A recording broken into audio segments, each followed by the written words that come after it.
Hey, how's it going? Today on Tired, Bald, and Gradually Going Deaf, I check out Jensen's Electric Lightning.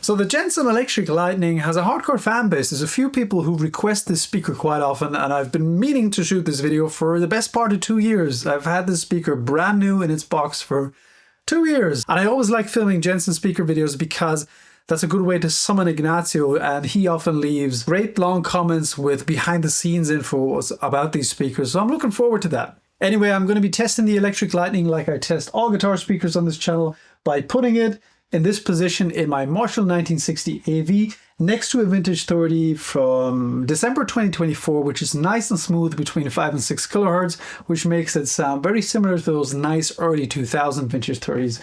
I'm going to be playing some riffs through my amps here today. I've got the new to me Marshall 410H hooked up to the amp switcher, as well as the Hughes & Kettner Triumph Mark III, my Tube Workshop Lulis, and the Diesel VH4. I'll be playing some riffs, and I'll be switching back and forth between both speakers in editing, so you get a nice apples to apples comparison. Now, both speakers get mic'd up with Shure SM57s.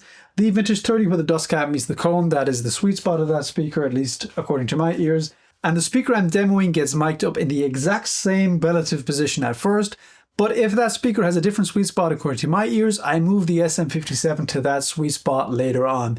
The Electric Lightning does have a different sweet spot to my ears, and usually in these videos when the speaker has a different sweet spot, it's typically about 0.7 centimeters further outside of the center of the speaker. For the Electric Lightning, it's a good bit further out though, about twice the distance, so about 1.5 centimeters further out from the center of the speaker than it is for the Vintage 30. Now, why am I saying this? Because I'm providing you with some free IRs to do your own testing at home to find out if the Electric Lightning is a speaker for you.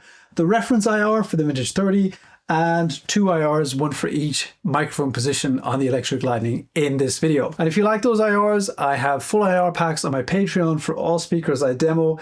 At this point, that's hundreds of IRs for just $5 a month. I think that's a good deal, unless you think my IRs are shit. But in that case, I can't really help you one way or another. Anyway, yeah, one more thing. After the playthrough, I'm going to be reamping a riff through my EVH 5153 through 1x12s, one for the Vintage 30 and one for the Electric Lightning, mic'd up with an Austrian Audio OC818 for the room sounds. Yeah, and at the very end, I'll meet you for some final thoughts. All right, the Electric Lightning is in. It's mic'd up in the reference position, same relative position to the center of the speaker as the Vintage 30. Yeah, let's go. Let's try it out with the JVM, which is noisy.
Okay, as you're probably able to hear and see on the frequency response graphs, the electric lightning in the reference position is kind of pokey in the presence frequencies. It has quite a bit of high end. That's neither good nor bad. That's just, whoops, there goes my pick. That's just a little different to the Vintage 30.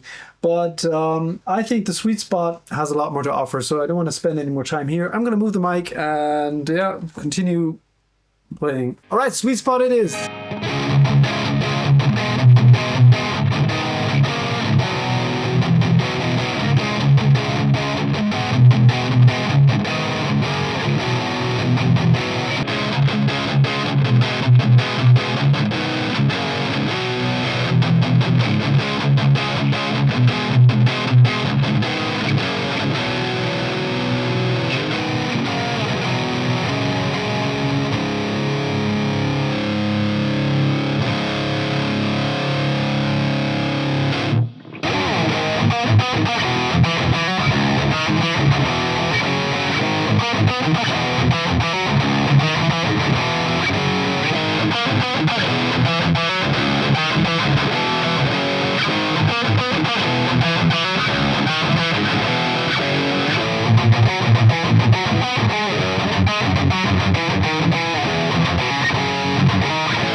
So that's the Jensen Electric Lightning. What do you think of it? Tell me down below in the comments.